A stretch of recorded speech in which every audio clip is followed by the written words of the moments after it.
To me, dance has been, it's been my best friend. It's been my lover. It's been my enemy. It's been everything. It's been my therapy.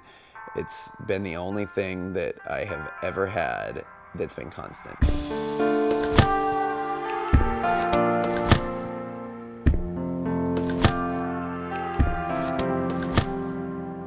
But I grew up in the desert in Arizona. And for me, it felt like I was a lonely child in the middle of nowhere. It was the type of city that you could fry an egg on the street in when it was getting hot, which was basically every day. I would pray for rain as a child, and when it would rain, I would run outside and dance in the streets. I was mama's boy, like through and through. My dad traveled for work. There weren't really a lot of rules that were applied when it was my mom and I. And then he would come in town and start enforcing the rules. So did not like him much when I was a kid because of how strict he was. And it's funny because now as an adult, I am so strict. And I find that I'm turning into my father. My mom converted to Judaism from Christian Science when she married my dad. I hated the fact that we didn't have Christmas because all the other kids in school, they were celebrating those holidays, and I was this one strange Jewish kid on the block that spun a dreidel.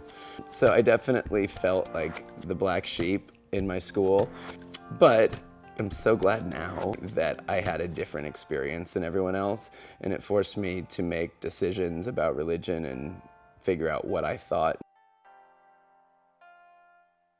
I found dance by way of, I think, being really isolated and not knowing what it was that I wanted to do. And because I was a mama's boy and attached to my mom's hip, she was out judging a dance competition. I was with my mom watching her do her job. And I saw this group of dancers on stage, and they were all my age. And it was that light bulb moment where I was just like in awe watching them on stage, and they were dancing. They were dancing to Sing Sing Sing in these little tuxedo looking outfits, and I was like, I want to be in that. Like I've got to go and dance with them. And my mom finished her day, and I told her I wanted to dance with those girls. So she took me to the studio, and it was like, I knew. For me, the biggest challenge as a kid and as a dancer growing up was the fact that I was not, I don't think, built to dance. My body wasn't. You know, I'd look over at all the other kids and they were really flexible, and I wasn't in every sense of the word. I couldn't touch my toes, I couldn't do splits, I couldn't bend my back, like everything was just a challenge. Obviously, if you work at anything, it's going to get better. So yeah, I can touch my toes now. I got to the point where I could do 2 out of 3 splits. My back never really got more flexible, but I learned years later that it's because my spine was fused together. Who knew? I made my obstacles work for me. You know, everyone's body is built differently. My choreography looks the way that it looks now as a choreographer because of the body that I'm in. I went through a long time where I was just depressed and comparing myself to other people. And then as I started doing choreography on my own, I found that I became a better dancer because I was trusting myself. I started accepting myself for who I was and what it was that I could give that someone else couldn't. I started out here in LA working professionally as a kid when I was 12. I had only been dancing a year. But coming out to LA, I was literally living the dream. Within my first year of working, I had done a Disney musical, which growing up, Disney was my favorite. You know, working on the Universal Studios backlot for 6 months with all these amazing actors. I was in the film with Robert Duvall and Anne Margaret, like meeting Anne Margaret, working with Michael Jackson that year, Paula Abdul. It was like all of these things that were on my childhood bucket list were getting ticked off. So it was incredible. It was magical. It was also a recipe for disaster because it set up such a high bar at such an early age that everything after that was going to have a lot of trouble living up to what I experienced so young. I remember leaving LA right before my 16th birthday. I was working on a show called Kids Incorporated back then, which was on the Disney Channel.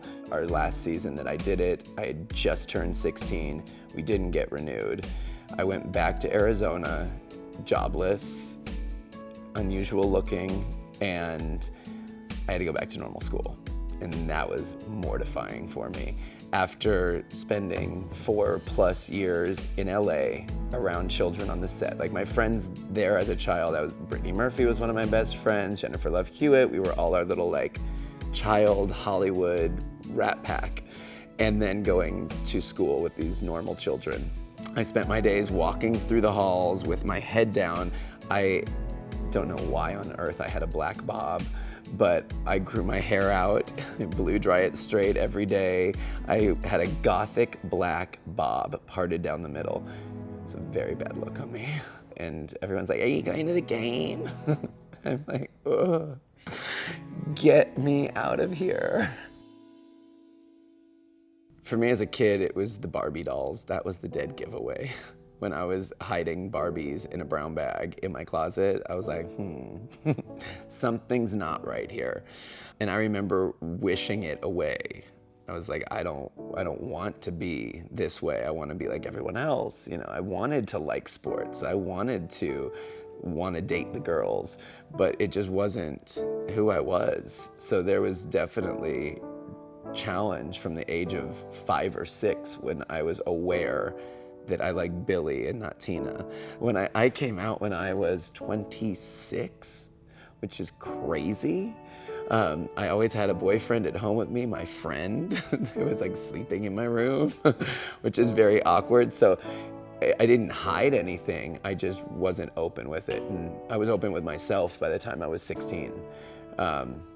But yeah, it took 10 years to be able to utter the words out of my mouth. And it was only because I was living with my boyfriend in my house and I was so sick of hiding it when my family would come in town. So I just told my mom once when she was getting on the plane to come. But the most freeing experience ever.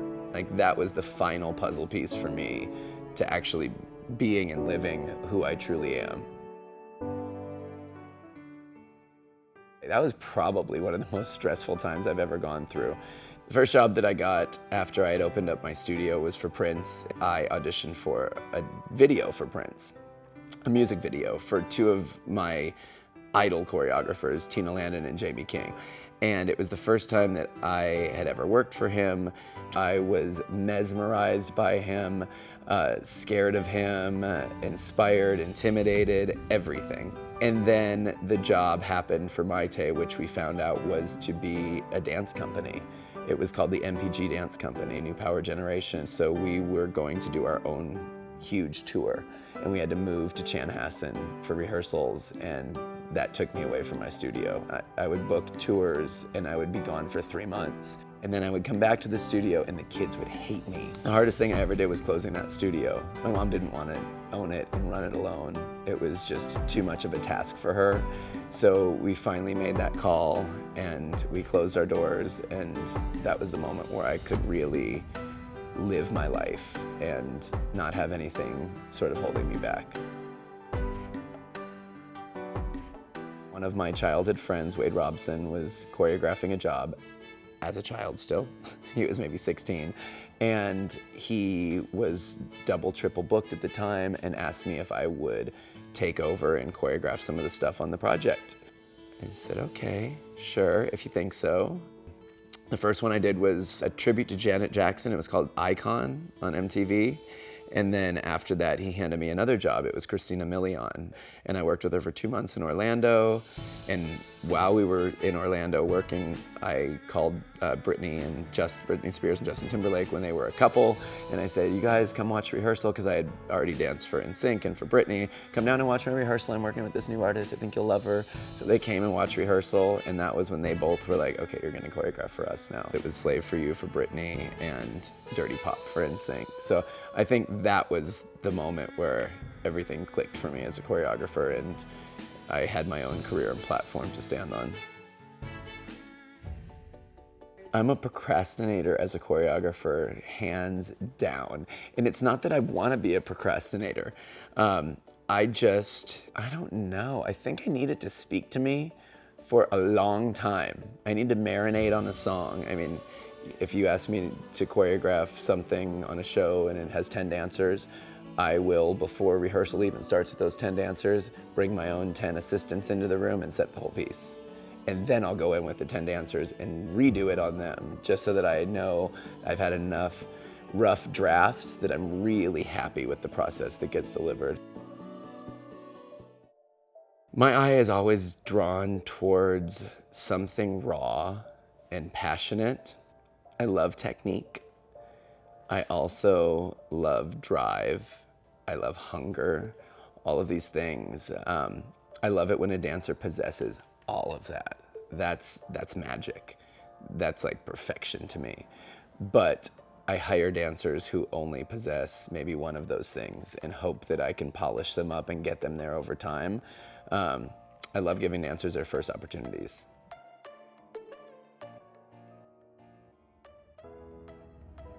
I knew my hubby was mine when he could put up with me, A, because I know I'm a lot to handle, and I truly felt like I found my exact opposite that fit that piece with me. He is not in my world. He is not, a dancer, anything like that. He's a tech geek, and you would think that that wouldn't work, but it completely does. And it's because we have that best friend thing. You can be anything you want to be. I truly believe that. I think that we hold ourselves back so much and we live in such doubt and fear to be the greater versions of ourselves. But all those people that you see out there that are successful, the only reason they're successful is because they believed it and believed that they were successful and didn't wait for it to come and be handed to them. So I think chasing dreams, that's what life is all about. Whatever your dream is, amplifying it.